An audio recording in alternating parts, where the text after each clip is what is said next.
Good afternoon, LinkedIn. My name is Dominic. I run Stream, with the UK's first iPhone-only multi-camera live stream and event video production company. Just a few months ago, when LinkedIn first launched their LinkedIn Live platform, I was very fortunate to be given access to that. And when I got access to it, I ran a short series of live shows. And rather than just use that time to talk about me and what I was doing with my business, although I did try and do that as much as possible, I actually brought in guests, chief execs or senior management from other organizations to talk about what they do and things that are passionate to things that they're passionate about. So, for example, we spoke to a lady called Fran about sport-led mentoring. We spoke to Adam Parry, who is the MD and founder of Event Tech and Event Tech Live. And we also spoke to Simon Blake, who is the chief executive of Mental Health First Aid England, talking about their work in and around the subject of mental health, very important subject of mental health. And then we went quiet over the summer because I run a business ultimately, and business has to always come first. But as we're going into the winter, I thought I would bring back my live program. So here I am talking to you live on LinkedIn. And I've gone about things a little bit differently this time, in the fact that we, rather than just have a single guest on for 1 hour and maybe have a few guests on over a few weeks, we're going to do a bit of a deeper dive into some subjects with the guests that I bring on over the next few months. The first of those is a lady called Sandra Thompson. Now, a bit of background. Right at the beginning of the year, I was asked to speak at an event called Events. I was asked to talk about my business. And at the end of my presentation, a very lovely lady ran over to me and said, "I haven't got time to talk now. Can I take your business card? I'll be in touch." Her name is Laura May. She works for a company called Hanson Wade, and you're going to hear more about her at some point in this series, actually. She then introduced me to Sandra. Sandra is a leading consultant in customer experience with a particular passion for the subject within that of emotional intelligence. I'm going to get her to explain more about that in a minute.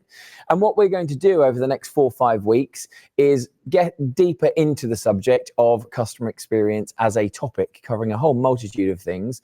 And while Sandra will be my guest on this show, she's also going to bring in guests of her own over the next few weeks to really get into not just customer experience as a topic, but how customer experience as a topic is applied in the real world. So without further ado, I'm actually just going to bring Sandra in. It gives me great pleasure to welcome Sandra, who you should see on your screen now. Sandra, good afternoon. How are you? I'm really well. The temptation just to say, I'm really well, actually, Dominic. Happy Halloween. Was too much. I'm really good, thank you. How are you doing? Yeah, I'm really well, thank you. I had a feeling that pumpkin was going to make more of an appearance. It hasn't been crafted yet. Can you believe it? The 13-year-old's been too busy. Anyway. You should never be too busy for a pumpkin. Sandra, just to cover off all bases, you and I have worked together. I've done some filming for you. We've done some work together, and actually you operate in a space that I'm particularly interested in anyway. And I'm sure at some stage in this series, we'll talk about my interest in customer experience. Just tell us a little bit about you. What's your background? Who are you? Tell us. Okay, crikey, we've only got an hour, right? So I actually started out my career in marketing, and marketing is excellent, and I loved every minute of it. However, what I found is that while I was designing particular marketing campaigns, I wasn't actually getting necessarily the experience that I was promising in my communications. So I thought, hold on a minute, this isn't right. I think we need to be more involved in what the customer experience is. And as I was looking around, I found a course out in New York. Can you believe I spent a week out in New York learning this stuff? Came back to the UK thinking, this is the answer. I don't want to do marketing anymore. I want to do customer experience. And then I set up my own consultancy. And it's been a blast, actually. When was that? It was about 10 years ago now. Okay. Yeah, about 10 years ago. And in that time, I had clients like Arsenal Football Club. That always a bit of reaction from the crowd, the Spurs supporters out there. Waitrose, Network Rail, Vodafone, all that kind of stuff. And it's been interesting because every different organization has very different challenges. But it's only really in the last, say, 4 years that I've really grasped this whole science thing, this whole, actually there's some behavioral science here and there's some neuroscience, and actually we can understand far more and we can be certain of outcomes rather than just putting projects together and hoping for the best. That's why it's such a fascinating space to be in right now. Yeah. And as I said, you and I have worked together. That wasn't in your role necessarily as, or in marketing or in customer experience. It's actually in your role as an educator. So tell us a bit more about that, can you?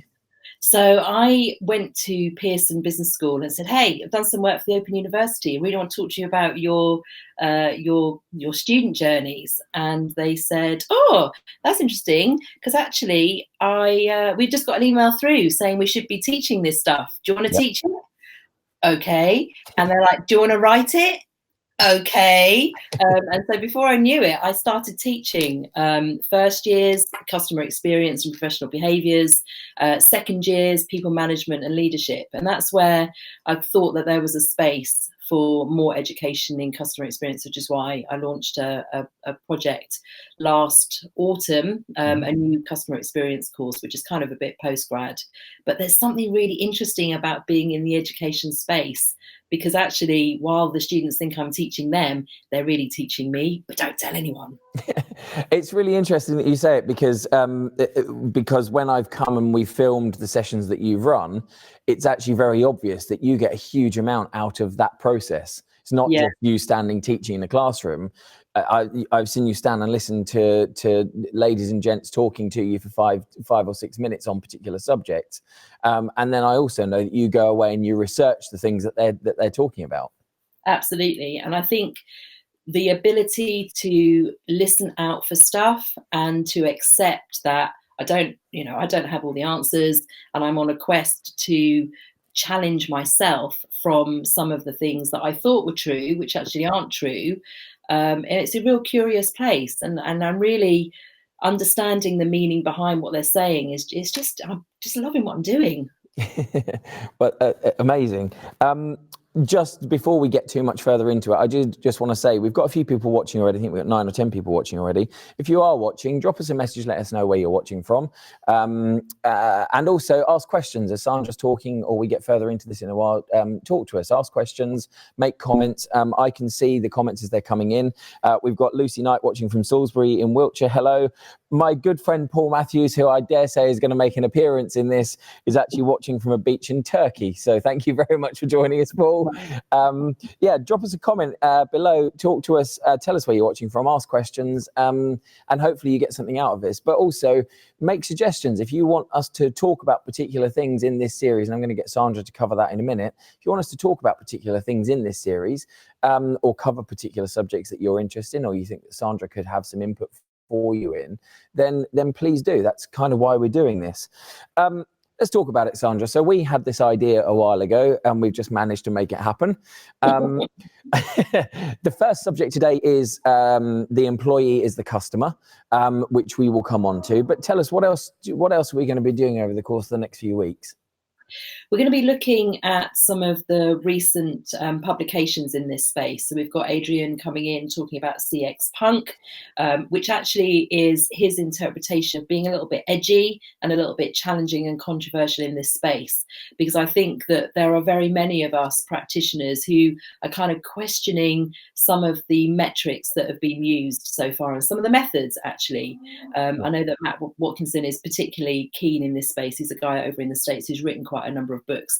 We've got behavioral scientists coming in. We've got Nicola from Volvo coming in and talking to us too. So it's a kind of melee of all the different aspects of customer experience. And it's also a bit of a kind of an espresso tour of some of the stuff we cover on the course, which presents people with different ideas. The answer isn't to, well, my ambition is not to say, and this is exactly how you need to think. This is more, have you thought about this? And actually, I thought this was interesting. What do you think? So I'm super keen to hear from others around what they'd like to hear from and their experiences, actually. Because after all, as I've said before, being in this scenario means, great, we've got some more ideas coming in and more things to think about. Mm. Absolutely. I think so we'll work it out. As I've already said, and as you've mentioned, we've got a couple of guests coming on later in this. I think we're doing 5 or 6. I can't remember how many we're doing, but I think we've got guests coming in over the next few weeks. And we'll make sure that any questions that we get either in comments below here or that you get in emails or that you think are important to cover, we'll make sure that they get covered off properly and let you know that we've covered them. Sure. We can clip this down and put this out later on as well, which is great.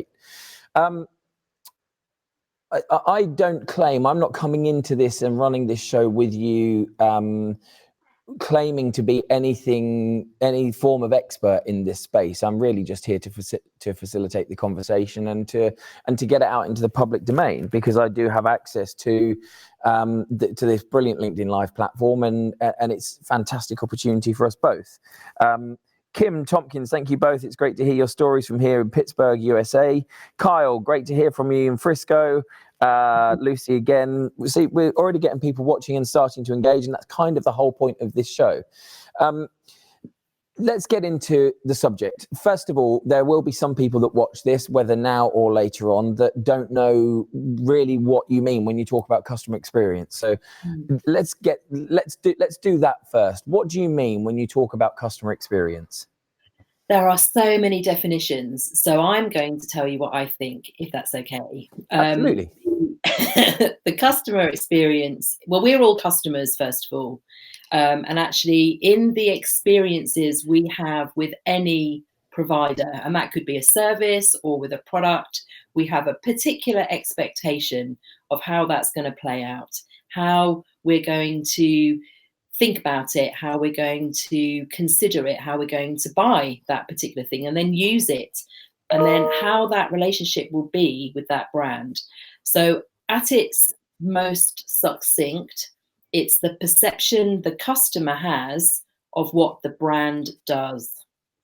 So if you can imagine, for example, you want to buy, I don't know, you might want to buy a new motorbike, hypothetically. Yeah. You're going to have perceptions around the brands out there that are particularly brilliant, because you would have seen stuff, you would have heard things, you have a set of perceptions yourself around what fits for you. And then when you go to test ride a particular motorbike, if the experience is exceptional and the individuals you're dealing with connect with you, that's going to be a great experience. You might not like the product necessarily, but you have a good feeling about that particular experience. Then you might buy it, then you have the use of it, then that brand may communicate with you, may treat you very nicely, and then if you go to sell it or you buy something else, again, there's a consistently good experience. Yeah. Very often when I'm running workshops, when I ask people to think about experience, what a surprise, the experiences they remember are the shocking ones where people let them down and where it was really bad. So in a nutshell, we've all had them. Yeah. And I've seen you put stuff out on LinkedIn about great experiences that you've had and bad experiences that you've had. I tend to take to Twitter to complain direct to companies that have let me down in some way, shape or form, because it does irritate me. It's so important to get it right. And it irritates me when people get it wrong, because it's not difficult. Why are you, just out of curiosity, why are you posting it on Twitter? Are you hoping that will find you a solution, or are you just venting? It's a really good way. So I use social media in different ways. But Twitter, I find brands that are active on Twitter actually take note of the comments that are made. So if you want to complain about a rail service, you can generally tweet Network Rail or Southeastern Railways, two that particularly affect me. And you tend to see that you almost always get a response to that, whether it's an apology or a can we DM you for more information. And I've had, I'll call it a success, I guess, for want of a better expression. I've had success in commenting to those people directly and to those brands directly, purely because, number one, it gets it off your chest and you feel that you've made a difference, but equally then there's something then for them to come back on as well. Absolutely. And it's interesting because when I have posted on Twitter, the complaint I've been trying to deal with suddenly gets resolved. Yep. which feels a bit mean, but ultimately when we get to the end of our tether, right, we just resort to whatever we think is going to resolve the problem, because the pain is just too inconvenient. It's a waste of our time. Yeah, so absolutely. That's a good customer experience. Yeah, absolutely. Okay, so but this isn't a new subject. It's not something that's just kind of sprung up overnight. But one thing that certainly for me as a consumer is that customer experience plays a greater role now than perhaps it used to, perhaps a greater role than it ever has. Retailers closing down weekly, businesses going out of business weekly, and there has to be a correlation.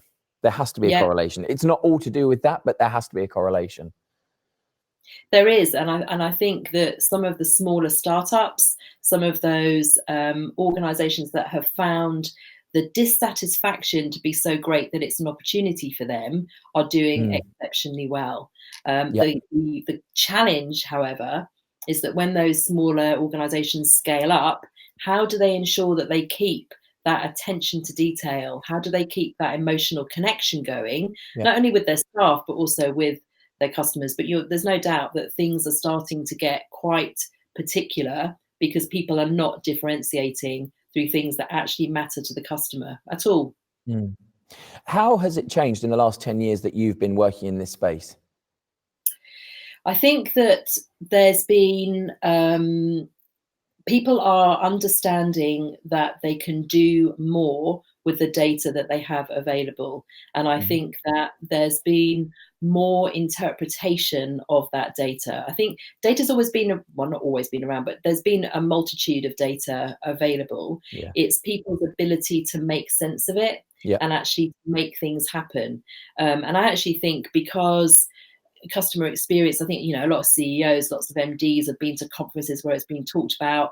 Those ladies come back to the workplace, and all of a sudden the marketing person's got this new remit of customer experience, and then they don't quite know what to do, but they kind of think it's something to do with trying to sort out their operation and to reduce the complaints down. So I think it's gone through this is like really shiny, let's all do it. And then it's in whoa, hold on a minute, we've just invested all this cash. Where's the actual evidence that this has paid off? It's in a funny place right now, in that it has to be accountable for itself. And I do wonder whether organizations have tried to do really fancy stuff, when in fact the fancy stuff doesn't really matter. You've got to get some of the humanity back into their organization. Yeah, absolutely. So just taking this a step on and to start looking at the subject that you wanted to cover today, which is the employee as the customer, just give us a bit of background to that. The employee as the customer, what do you mean? So I gave a presentation at the Chartered Institute of Personal Development a few weeks ago, and I asked the question about, we all remember a boss or a colleague who was particularly kind, thoughtful, or understanding. And we also all remember that person who is a mood hoover, who is not particularly nice, who's a blocker, who might have a fixed mindset. I mean, the fact is that some people believe you don't need customer experience, actually. You just need to look after your own staff.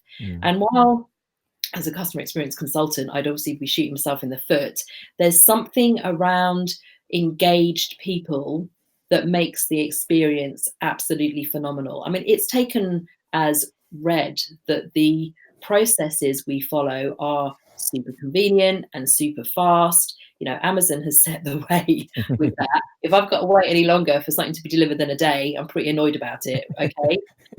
So I think that, coming back to your question, I think that there's a new generation of mindset coming into the workforce. That new generation is not accepting the way that you and I used to work or still work.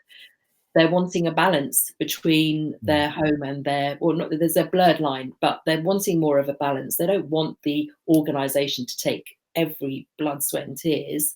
And in order to keep them happy and engaged, organizations have to rethink that, because it's the engaged, happy staff that get customers feeling happy and engaged.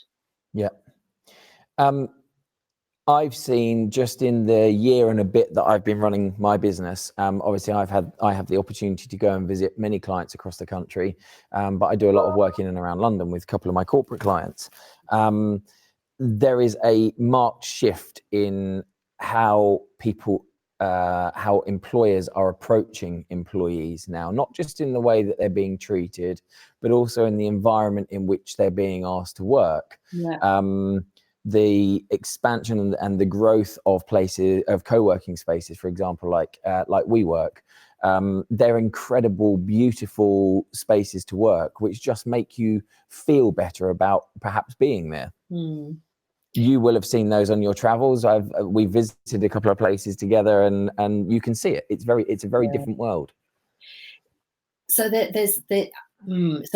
so definitely the environment has a massive role to play, no question about that. But I do question some of the ingrained behaviours that come with being employed. I do question, there's a great TED talk by a guy whose name escapes me for a second, who talks about, meetings after meeting after meeting, policy after policy after policy. So while the environment might be phenomenal, and very often they are, and often the environment being wonderful goes hand in hand with the kind of autonomy that people want, sometimes there's still that stranglehold. There's still certain things that prevent me from doing my best work. So I think the environment definitely helps, but sometimes it isn't. It's a bit of a smoke screen for a culture that doesn't encourage as much as it should. Absolutely. Okay, so let's get into this. Where do you want to start? Because this is ultimately, as I said right at the beginning, this is your show. This is your topic. You're the expert. Where are we going to start with this? I think we might start with a bit of a story. Some people that have dialed in may have heard this story before, but so we don't need a slide for that. I'm just going to talk about a scenario here. In actual fact, when I teach my first years, and again, I think particularly Lucy will know this story, I teach my first years, all this fantastic academic content. And the thing they remember when they're graduating is the story about the florist. And I'm like, well, there's something sticking, but I'm not sure it's going to get you some high marks in your grade. Anyway, onto the story. What's the story? So Guy has forgotten his wife's, his anniversary. He's forgotten to send his wife some flowers. So he rings up in a terrible state. He's panicking. He's concerned. He's fractious, anxious, all of those things. Florist takes the call, which is actually out of hours, and she empathizes with him immediately, recognizes that he's in a bit of a pickle, and comes up with a cunning plan. And the cunning plan is to call or contact the wife and let her know that they had made the mistake at the florist. And in fact, they will try and organise through another florist, because they've finished their operation today, a bunch of flowers. But he didn't need to worry. She would cover his back, and perhaps he might want to ring back the following day with his diary so that they can make a note proactively of all the times coming up, so this doesn't happen again for him. So there are a whole bunch of things that come out from that, as you can imagine. There's the point that she's absolutely on the ball and she's attentive to all of the signals he's giving her. Yep. She's thinking on her feet, thinking, well, actually, this is what I'm going to do. And actually, I'm going to try and get some flowers to you, but I'm going to use a competitor. Interesting. So how often in our own work, in our jobs, would it have been okay for us to ring up a competitor to serve a customer? Wow, that's pretty incredible. And the guy, as you can imagine, I mean, when I tell this story, particularly to a much older audience, you can see the look of relief on a number of people's faces. So that's the kind of emotional connection, right? And that's the story where an individual has thought about the emotional state this guy is in, and she is doing something to help him out of that sticky situation. But the fact is, it's great for business, because he will hopefully then give her 10, 15, 20 bookings for the coming year. How fantastic is that? Amazing. So that's a kind of a starter for 10, but I think I'd like to go on to one particular slide. It's Yeah. a quote from a guy called Professor Cotter. And the reason why I want to get this up is because I can't remember every word on this slide. I actually think it tells quite a good story. Well, on luckily I have that here, Sandra, so shall I put it on the screen? don't mind. We read it on podcast, otherwise that'd be no good. Okay, well, it's there for everyone now. Okay, cool. So I'm just going to let the guys read this just for a second, because I think it tells quite a important story. Someone, I think actually it was a guy called Richard, who's the behavioural scientist who's going to be coming on to talk to us next week, had talked about what exactly is the place for human, what is the place for humans today? Mm-hmm. We've got AI coming in, we've got machine learning, we've got all of this stuff happening in the technology space. And he was saying, our species are wondering where we fit with all of that. And I think the point that Cotter makes around, hearts and minds and about being human is so incredibly critical. And I do get worried that, I've been years ago, I've been for interviews. They would ask me a little bit about, what I did outside of work, but they never really asked me who I was. Mm-hmm. They never asked me who I was. They just asked me whether I could do the job. Yeah. And, I do think sometimes that Zappos, so they're an online shoe. They started out as an online shoe company over in Las Vegas, and they make such an incredible profit. But the way they interview their staff, I don't actually know if they still do it, but the way they used to interview their staff is they'd ask them questions like, "What soundtrack would be playing if you came through the door next time?" I mean, it's a bit off the wall. I don't know quite what we'd make of that, but isn't that far more interesting in finding out what kind of human you're bringing into your organization than the standard? So tell me about a time when you were very good at being customer focused. Yeah, absolutely. And I think that being unconventional and getting insight into who people are is really, really key. And I just don't think we do it enough. I would like to move on one more slide, if that's okay, which should be talking about people. Because fundamentally, when organizations separate, here is the employee and here is the human, they're getting it completely wrong. The fact is that we are all consumers, right? And we all are informed. We can make far more qualified decisions. We are absolutely better connected. So we're all talking to one another. 90% of the decisions that we're making are emotional. So if we think about that outside of work, and then we go into work and we think about, well, there's loads of information because we have intranets and we are sometimes well informed as to what's going on in the organization. But sometimes things are missed out. There's a whole bunch of politics going on.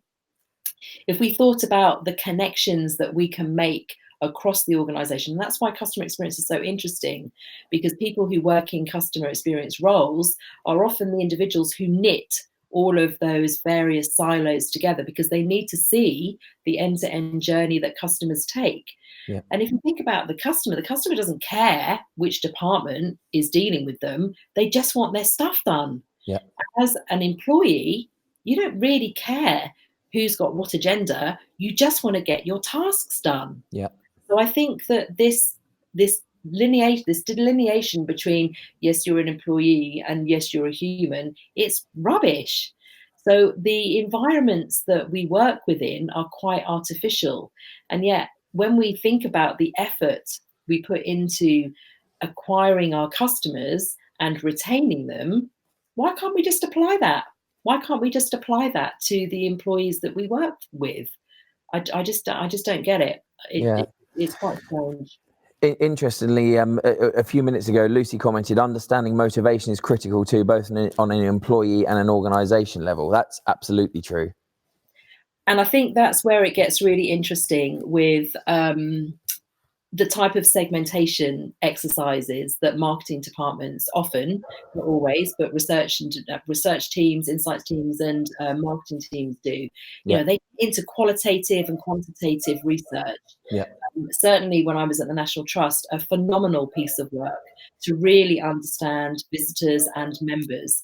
We had all sorts of focus groups. We had diaries written. We observed these guys walking around some of our properties. We then undertook a survey. There was all sorts of chi squared and all sorts of wonderful things going on. And we really, really understood the values, the value modes of our customers.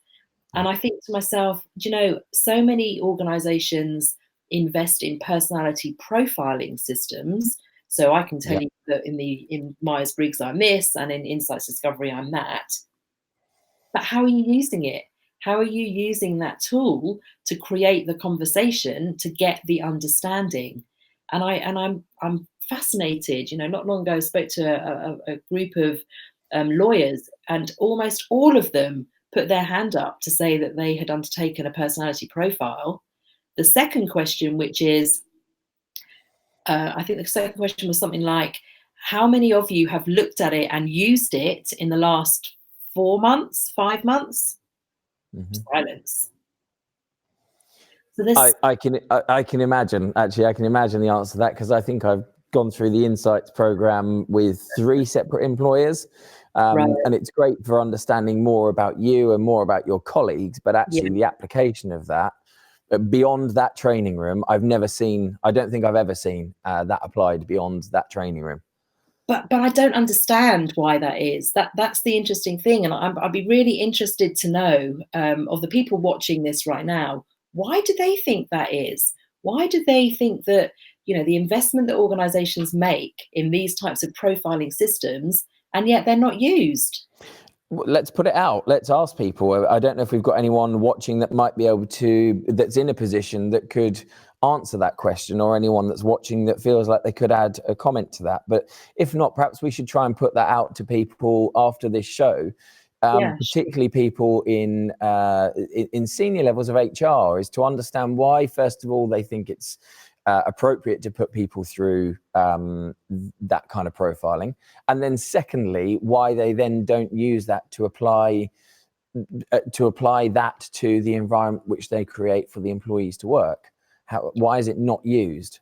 Because to me, it seems you run Insights programs, don't you? Am I right in saying that? Yeah. It's not a cheap course to run.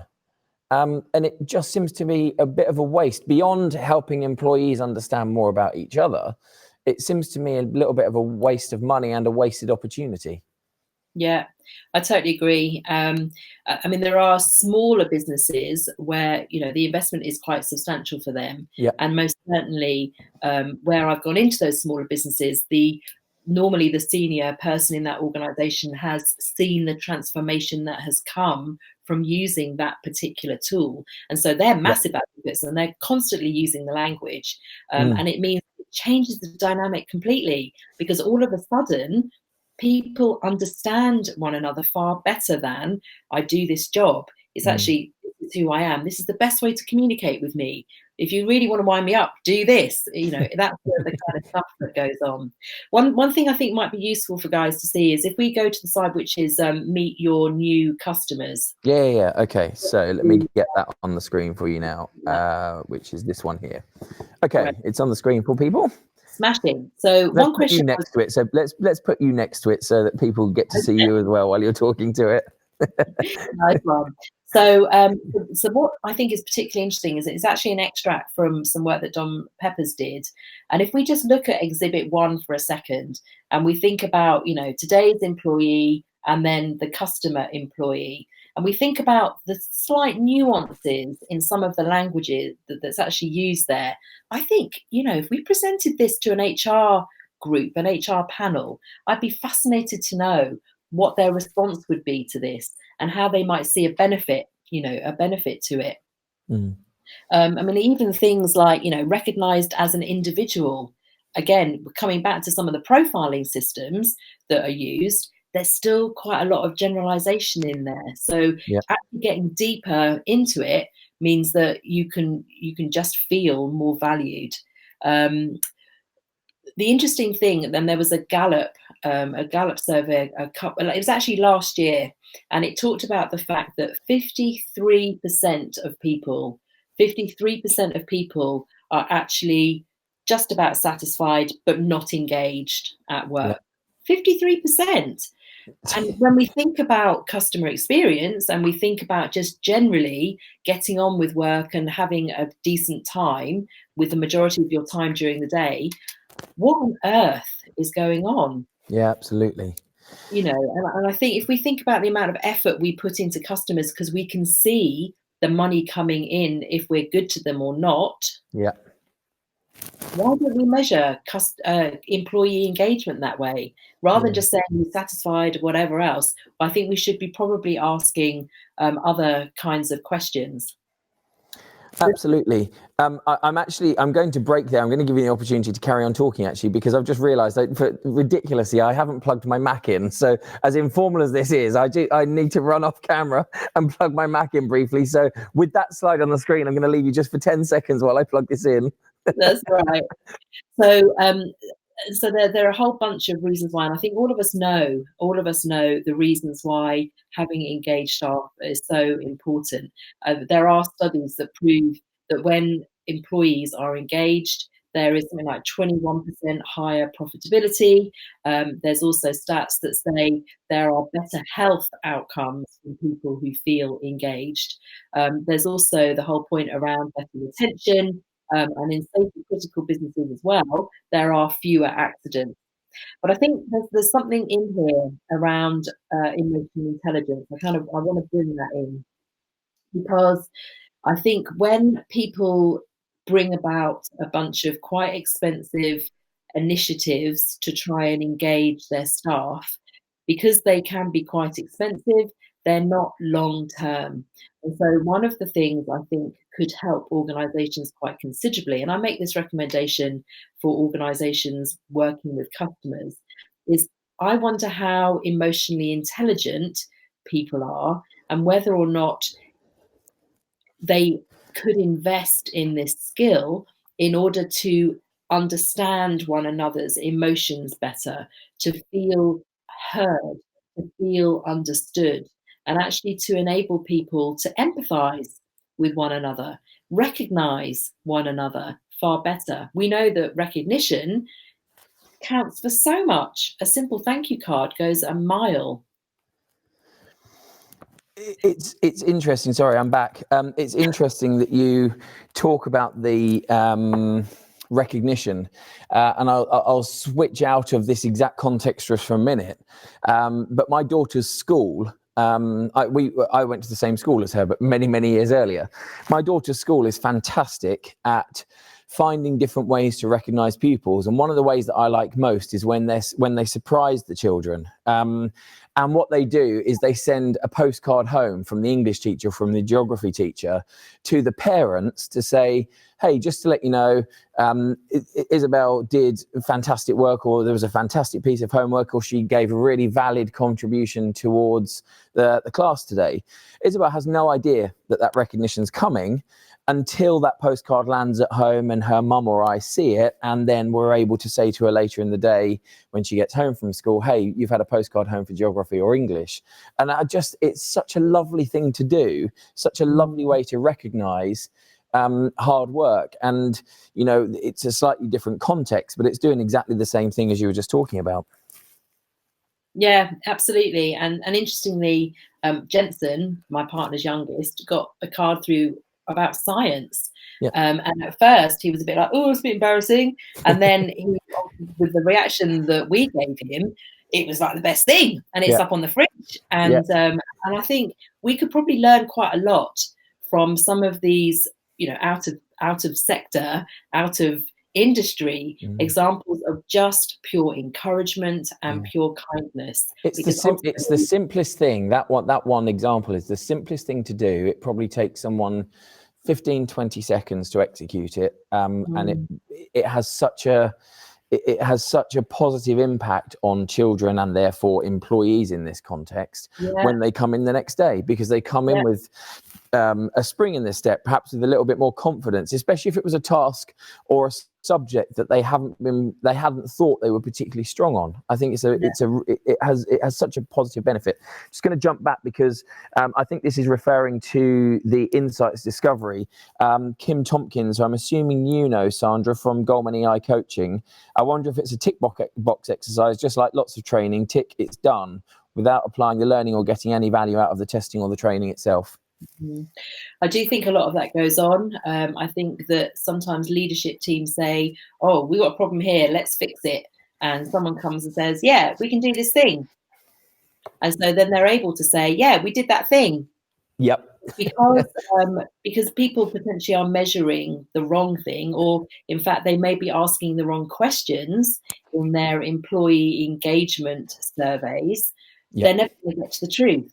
So while people may temporarily have better communication with one another, is it really going to be sustainable? And that's why I think having the skills of emotional intelligence, being able to recognize what emotions are going on in you, what emotions are going on in me, and to just be cognizant of that, and to try and put myself into your shoes. It sounds really simple. It's actually really hard, but it would change the dynamic completely. Absolutely, it does, and you see examples of that all over the place. Where do you want to go next with your slides? Because we've got 30 or 40 to choose from here. I know, and I've been thinking about that. I think I'd like to go to. I'm going to jig around a bit and go to psychological contracts, because I'm really interested to hear what guys think of that. So psychological contracts. I hadn't realised this was happening to me, but when I worked at Air Miles, actually Avios, I remember my boss's boss saying, I'd like to have a conversation with you later about my expectations of you and your expectations of me. I mean, could you imagine? I was in my early 20s, and this really senior my expectations. And actually, after I finished panicking for a minute, I thought, this is amazing. I'm gonna write some notes here. And the psychological contract. I've definitely spoken to a couple of people about this, and very few times I've actually heard it executed. So here's my contract of employment, which tells me all the things that I need to know legally. What about a psychological contract, which sets out the understanding between people and how they're going to work together?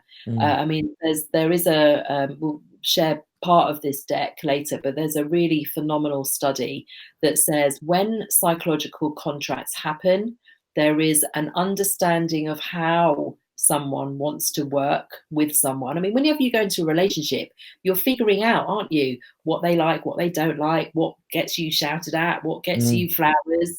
Why would it not be the same when you're at work, to have that conversation of, this is how I like to work, this is what I'm about, this is what I need?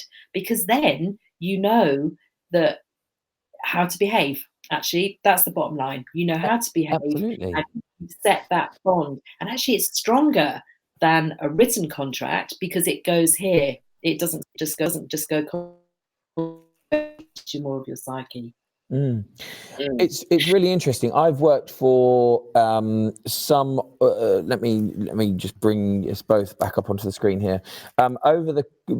Prior to me running Stream, I worked in a number of roles in some fairly large corporates within the medical devices sector. I can honestly say, I mean, the last of those jobs I had was probably 2008-ish, 2009. And then I worked for a few smaller companies in amongst running consultancies over the last 10, 12 years. I have never seen nor heard of a psychological contract, but I'm going to take a stab in the dark that this isn't new. I think it's just a fancy phrase for something that is an informal chat over a coffee about getting to know someone. But because I think the whole area of psychology, the whole neuroscience that is emerging and is highly credible, these things will come up more and more. It's just dependent upon whether people recognize that what's happening now is broken mostly, and that when the new generations start coming up, with the millennials coming through and all the other generations after that, they're just not going to accept it. That's the bottom line. They are just not going to accept the way that we have been working to date. And I wonder, I really do. I was having this conversation first thing this morning with one of my coachees. Where is the tipping point of organizations saying, oh, I think we're going to have to change? How many people are going to have to leave before they realize that, in fact, what they're doing and how they're behaving isn't fit for purpose? I just don't know. That's a really interesting one. And actually, right at the beginning of us getting into this subject, I said I'm no expert in this. But in actual fact, as we've been talking, I've thought I've been an employee. I've been the other side of what we're talking about, but I've been an employee, and I know what's worked for me in certain places and what hasn't. I know which kind of management and leadership style has worked better for me as an employee or not. And I find it really interesting. And you just saying there about how many people is it going to take to leave? I worked in a team for a very large business. There were 30 of us. And over the course of the 4 years that I was there, that 30 probably changed about 70%, around 70, maybe even 80% of the people turned over in that time. So we maintained a team of 30, but by the end of the 4 years, I was the third longest serving person on the team, which is it's crazy. But if you think about organizations wanting to keep their talent, particularly, and the fact that this talent feels frustrated in that they're not feeling recognized, valued, or rewarded, which is like customers. Why can't you just add that hat? And just coming back to the importance of now, and I'm not going to go to the slide, but there's a brilliant piece of work called The 100-Year Life. It's actually by a couple of lecturers, I think I'm going to say LSE. Anyway, they basically talk about this thing called The 100-Year Life, and it's actually happening now. So here is the old way. I have my education, I have my job, and then I retire. And they're saying, forget it. Because actually people are going to be living until they're 100, in Japan 104. This is what's going to happen. I'm going to have some education, I'm going to do a bit of work, and then I'm going to have a bit of time off, then I'm going to work a bit, then I'm going to re-educate myself, and then I'm going to work again. If the organization isn't compelling and attractive, these people aren't coming back to you. They're going to go where they're valued and they feel great, because they've got these 100 years to live. They're certainly not going to do the whole compartmentalization anymore. You're going to need to be attractive enough for them to go and come back if that's what they want. So I think the power is changing. The power isn't always now with the organization. It's with the individuals who choose where they go, what they do. Digital nomads, for example. I can go take my laptop, go and work in Bali for 4 months if I want to. I've got an internet connection. I don't have to work for you or you. I can do what I want. Yeah. It's really interesting, actually, because I had a very brief conversation with someone this morning about jobs for life. And it kind of touches on that here, because I wonder, my dad's an accountant. And has always been an accountant. He's done other things in amongst his career, but he's fundamentally always been an accountant. It was a job for life, in the same way that being a pharmacist was for my grandfather before that. What's your opinion on jobs for life? And is it that the environment's changed so much that people don't want jobs for life, or are employers responsible for not creating an environment where people want to stay for life?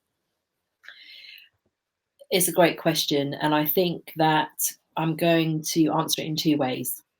The first one is people's purpose, people's reason for being is becoming even more pronounced. And, a couple of conversations I've had, in fact, in the last couple of weeks, where people have said, I'm really not sure that I'm doing what I really, really want to do. I think what I want to do is something much, much bigger than all of us. So there's meaning in my life.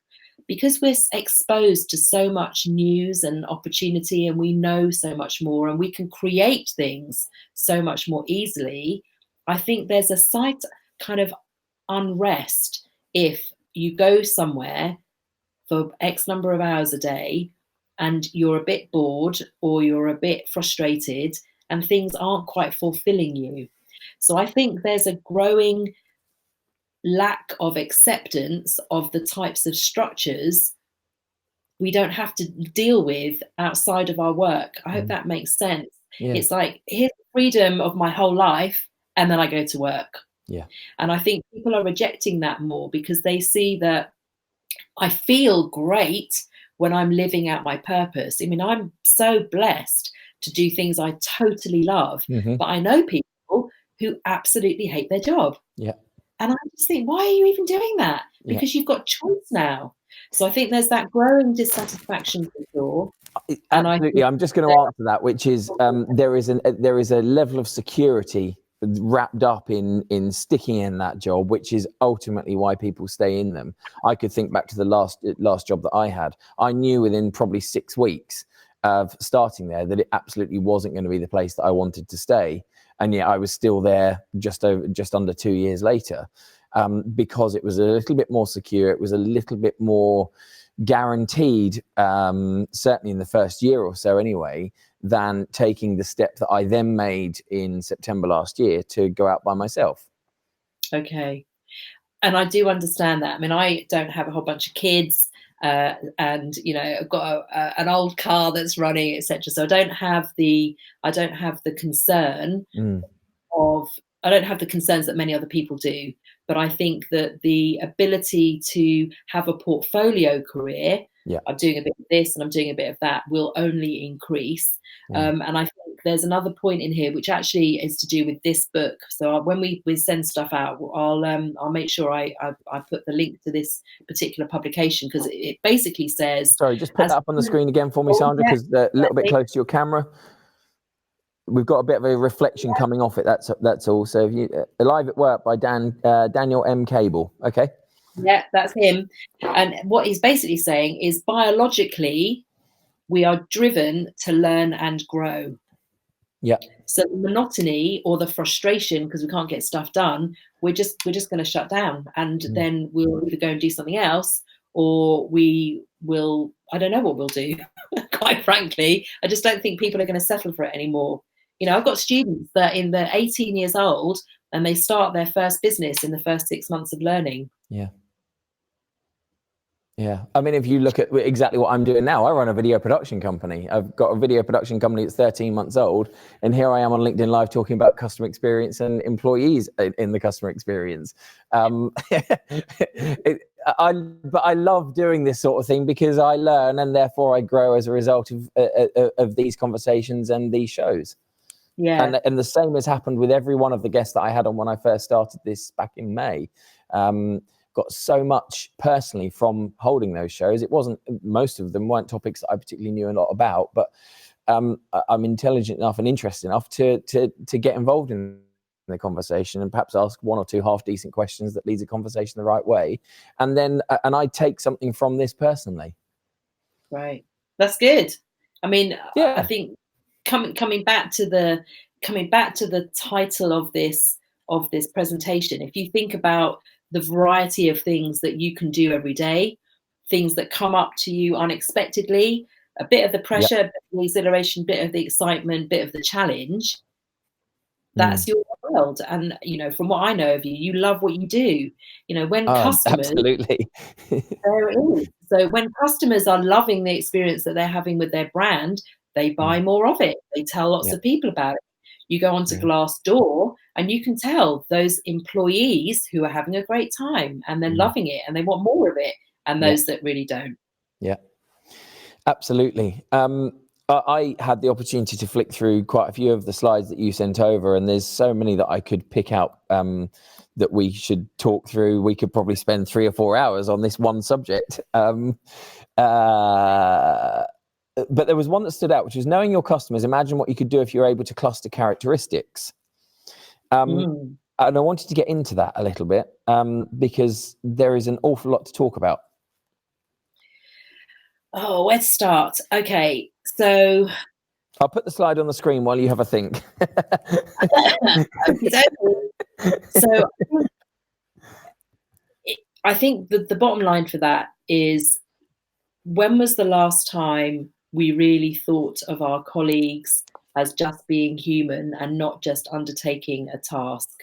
The fact that they have families, or they have friends, or they have interests outside of work, they have expectations, they have, they have things that they're struggling with, they have things that they have huge joy with.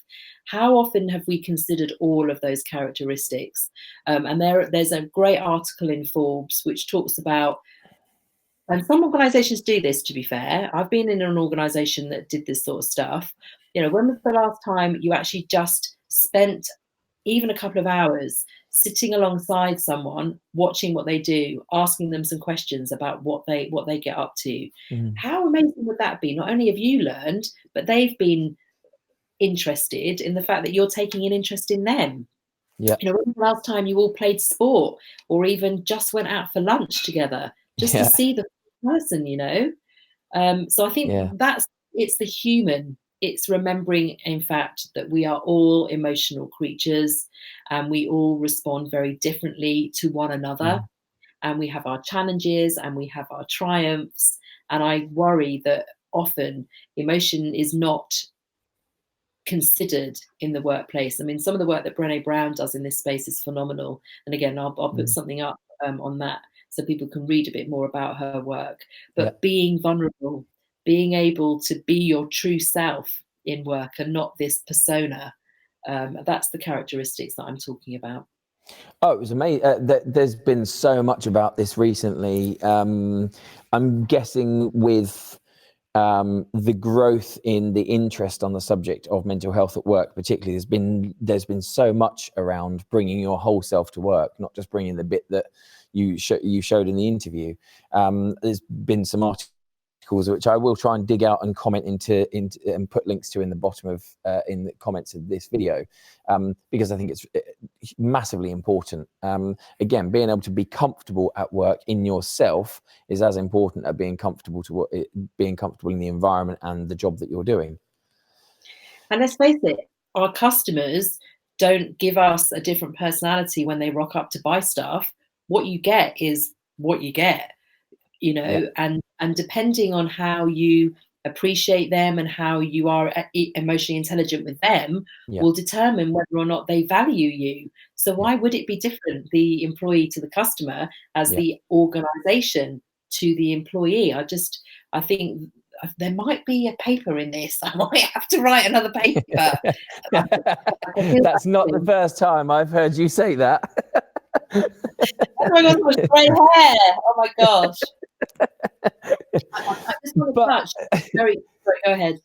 No, but it's not just employee, and I guess it comes back right to what we were talking about just now about this whole profiling thing. It's not just profiling so that companies know the employees better. Actually, for me, in a business, if you give your employees the opportunity to know each other better, you'll get more from that as a collective. Yeah, I totally agree with all of that. But I while you've been talking, I just had this thought, and I just want to share it. I don't know how controversial it's going to be. I'm just going to go with it, right? So the church. Okay. You can consider the church to be a building, or you could consider the church to be the congregation of people who come together whatever structure that is. And that was something I was taught at quite a young age. You can bring a gathering of people who have a shared belief. It's not the building, it's the group of people who come together. And if we think about organization, what is that? It's the group of people who come together with a shared interest. So forget, in some respects, the way the place that you're working, forget about coming in 9 to 5. Think about the congregation of people who have a shared purpose, because they could be working anywhere in the world. But you've got to get your act together to ensure that these group of people see a common aim and they feel valued in the contribution each of them makes, and they get something back from that. Yeah, absolutely. Absolutely. I can't think of a time in any of the jobs that I've had where I would say that's happened. Could you, if you think back over your career? So interestingly, I can think of it once. Okay. And that's why I had 2 stints with them. That's when I worked for the National Trust. Okay. Because that passion to do the very, very best we could, because we had such a responsibility to look after these wonderful places on behalf of the nation. It was the driving force. And, you know, there were times when it was pretty sticky, and there were times when we really worked really, really, really, really hard, and it was frustrating. But actually to know that now they have a huge number, far more members now, they've got so many more properties, the experiences that they offer are so much more compelling, and we were part of that. And that still makes me feel fantastic, amazing. I love them. Yeah, I'm certainly not going to name names on this subject particularly, but I could think of one example where perhaps the outward message to employees was this whole coming together as a group to do better for everyone. I think the underlying thought that as employees we had was that actually that was a really great message to be communicating to your employees and then out to the world. But fundamentally, it was perhaps more about the shareholders than it was about the message. And you see, that is where there is a conflict between what's going on and what individuals believe in. And that's where I think people will start to just leave, because you're not, the purpose, the reason why I'm working isn't being fulfilled. Yeah, absolutely. There's so many other slides within here. You talk about work-life balance. Psychological safety is a term that I've seen pop up a few times recently, not just from you. Can we just talk about that? Because I think actually, I seen that we're also going to cover this a bit more later on in this series of shows? We will touch on it, but I think it is quite relevant now, because I think people are looking at this in more detail as a way to help people bring their full self forward. So if we go to the slide of a lady called Amy Edmondson, who wrote a paper years and years and years ago, and actually she's got a book called The Fearless Organization. And what she's basically saying is, when you're able to show and employ your full self without fear of negative consequence, then that's where you get to a sweet spot in an organization. And again, this comes back to this whole thing around, here's my persona out of work, here's my persona in work. She gave some great stories of how people have made dreadful decisions because they've been too scared to actually speak up, because they know that the last time they did that, they were embarrassed in front of a bunch of people. They were reprimanded. They were given the cold shoulder. And interestingly, I think the reason why this has gathered traction is, unfortunately, that's the moment that we had a technical issue. First of all, we lost Sandra's sound, then we lost my sound, then we lost her picture, and then I had to give in and turn my picture off too. Disconnected the stream, went away. I took a couple of minutes just to try and fix it. It was just a very basic technical issue. And then we came back live, and what follows is the remaining 10, 15 minutes or so. Appreciate you sticking around to watch. We have elements of this recorded, and we will be able to put out whatever up until it went wrong just now. We'll be able to put that back out, and I'll be able to bolt this bit onto the end. But I think there was probably 5 or so minutes at the end of that people have lost. I'm hoping it is a maximum of 5 minutes as well. I don't like losing content in the slightest, but we have a few people jumping back in, watching straight away. So thank you very much for coming back. I'm not entirely sure where we should pick up, because I don't know where we dropped off. As Paul has just said, sorry to see you had a glitch. It is Halloween. Exactly. I'm the pumpkin head again.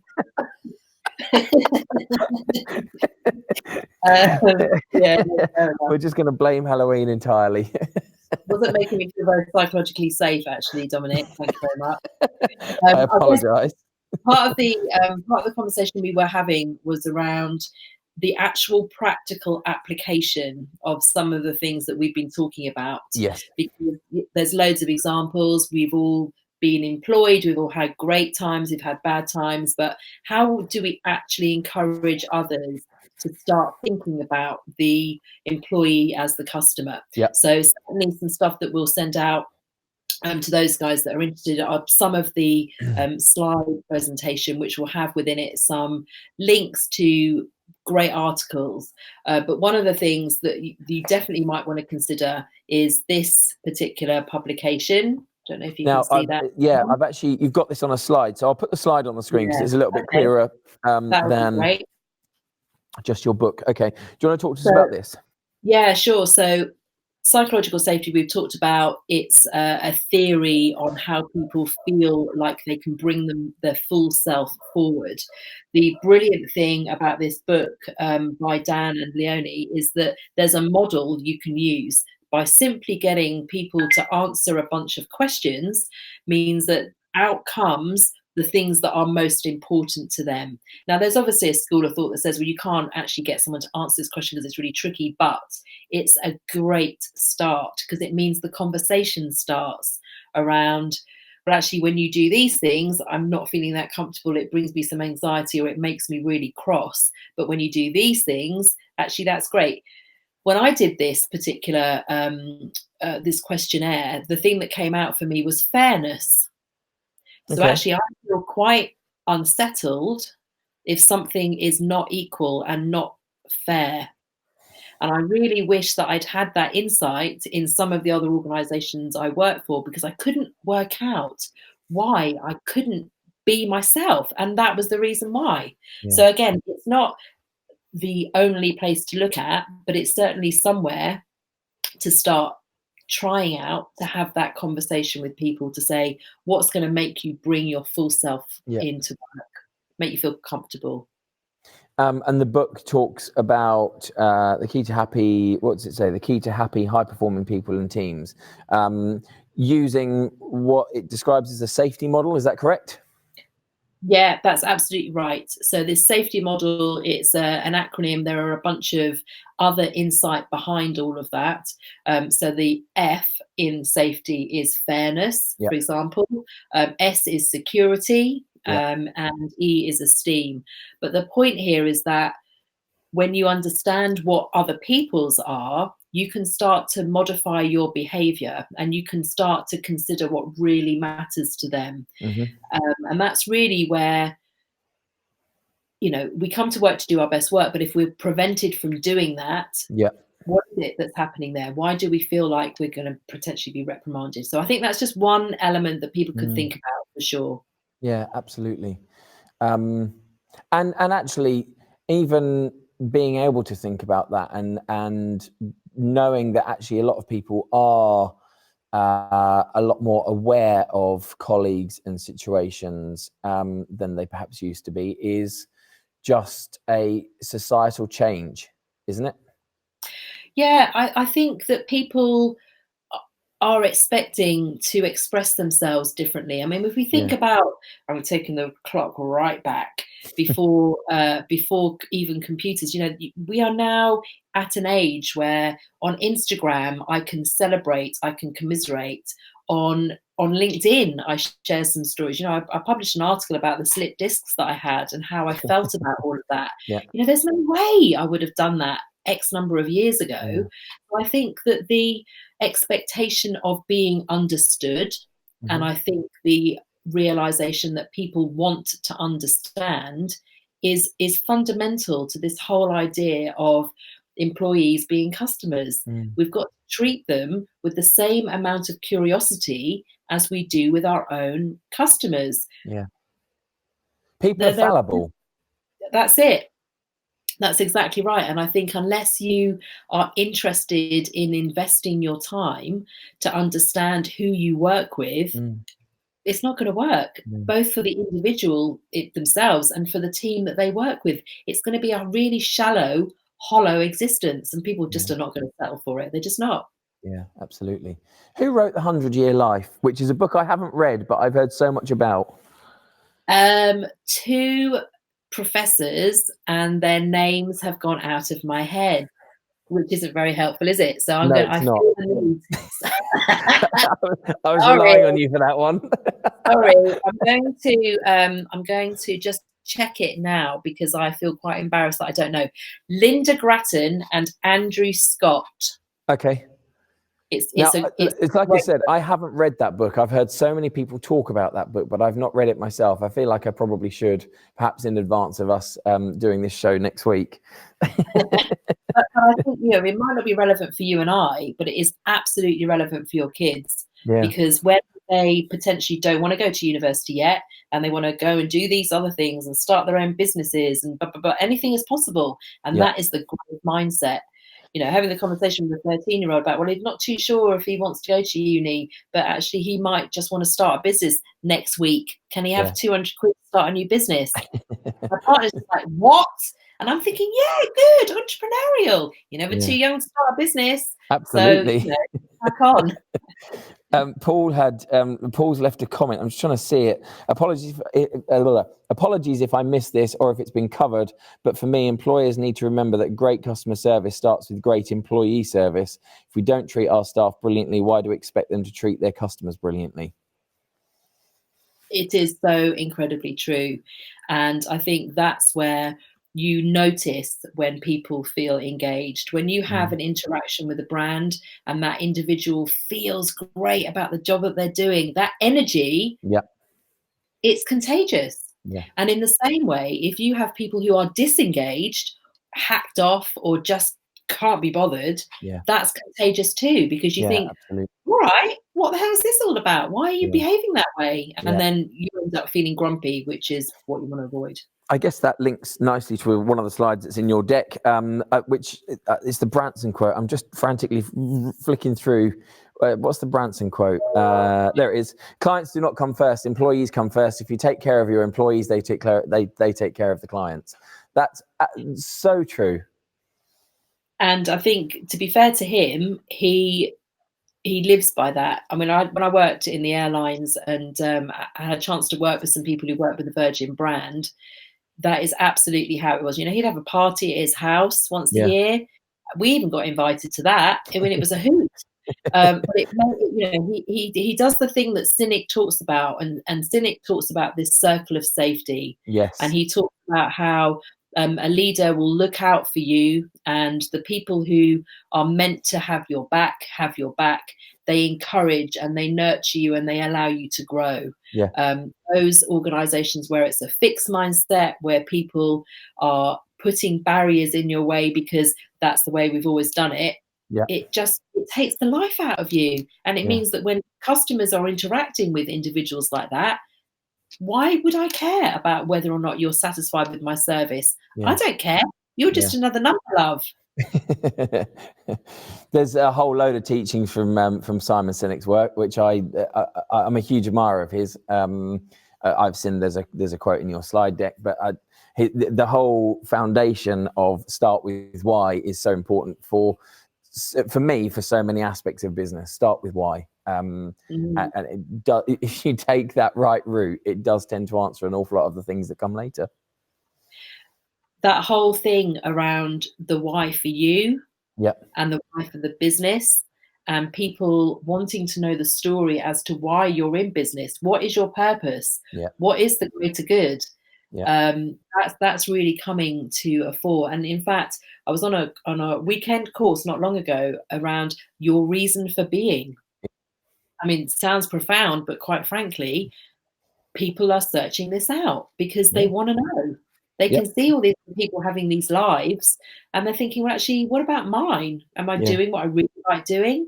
Yeah, absolutely. Paul's just put another quote, actually, another Branson quote: train your staff well enough so they can leave, treat them well enough that they don't want to. That's exactly right. He's got some wise words, hasn't he, Branson? That's the interesting point about the 100-year life, right? Because if I work for you for a bit and then I decide I want to go around the world for 5 years, or I want to retrain, I'm going to want to come back to you because I'm that good, and you're going to want me back because I'm brilliant with your customers. But ultimately, I have a choice. I can go to XYZ company, but wouldn't it be great for you if I came back to you because I make you a shed load of cash because your customers love me? Yeah. Just while you're talking, I'm just being just in my head, and you might be able to tell me whether or not this was a cartoon or a quote or something that I've seen online, which is it's two guys talking in an office, and one says to the other, what happens if we spend all this money in training and they leave? And the other guy says, what if we don't and they stay? And I can't remember. was that a cartoon? Is it a quote? I'm desperately trying to remember where I've seen that. Do you know it? Yes, I do know it, and I'm actually wondering whether it's another one of those Branson quotes. That's the funny thing. Yeah, come on, he's got so much wealth of experience. Just bring him in as the hero of this stuff. Sandra, in total, I think we've been going for about an hour and a quarter, hour and 20 minutes on this subject, and I think it's very easy to see. It's very clear that we could keep talking about it because there is so much to talk about. But actually, we do need to move on. There are still people watching, and thank you very much to those that not only tuned in the first time and saw and stuck with us on that one, but have actually come back to catch the end of this. I love this subject. It's something that I'm really interested in. Like I said, I'm only experienced in it to the point that I have been an employee. But it's a real interest to me, and I'm really glad that we've been able to cover this off to the extent that we have. Sandra, before we move on to talk about next week, any parting words from you? I invite people to have this type of conversation in their organizations and just see what the reaction is, because I would be really encouraged by just starting this conversation and just see where it goes, because I think people would be willing to test some of these elements, and just to know that you may have been the catalyst for people having a better time at work. That's big, right? That's big. There can't be too much of a greater job satisfaction, I don't think, not in today's world, than to be able to say I made a difference to someone's work life, and therefore their life as a whole. I totally believe that. I really do. And I think that's why, whether people invest in personality profiles, or they invest in the skill of emotional intelligence, or they even try out some of the models in psychological safety, at least someone is starting a different conversation. That's the key. Yeah, absolutely. I saw just when we disconnected a short time ago, the lady from Dan Goleman Coaching had commented something along the lines of, this subject so important. It's really easy to recognize that it's actually quite simple to make quite a big difference to people's lives, but now we need to go out and spread the word. It was something along those lines. It's not a verbatim quote, but it was something along those lines. And I think it's absolutely right. The things that we've been talking about today, the majority of this isn't difficult.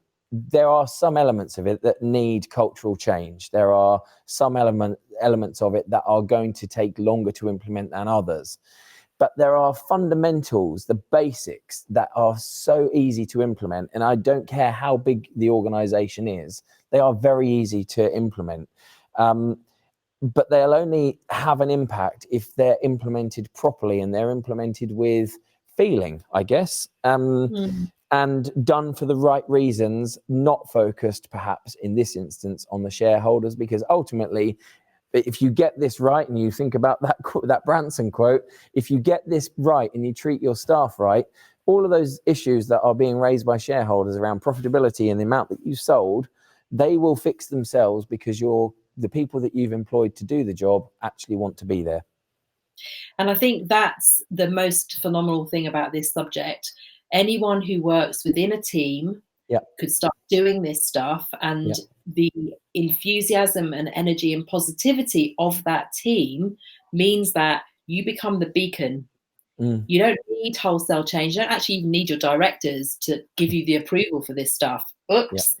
Just start doing things, right? And all of a sudden, teams that have to work with you on things will see that there's something a bit different going on here, and then it catches. And that's the most amazing. It's just having the courage and the ability to have some tools in your armory to just start this conversation going. And I think it will gather momentum. It just takes a few people to go out there to be the leader in this stuff. I really do believe that. No, absolutely. Okay.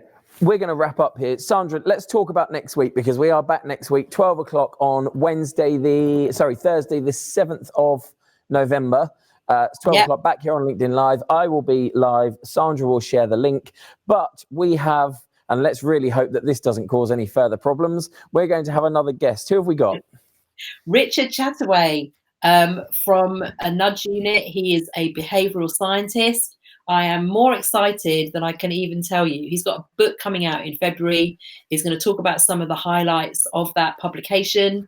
He talks about behavioral science in customer experience and other phenomenal scientific facts that I think will be significantly helpful for all the people that are tuning in, because it's not just theory, it's science and it's proven. So I'm super excited to have Richard on with you. Going to be great. With me. Now, if I felt uncomfortable, slightly uncomfortable adding something to the conversation this week, you watch my reaction next week.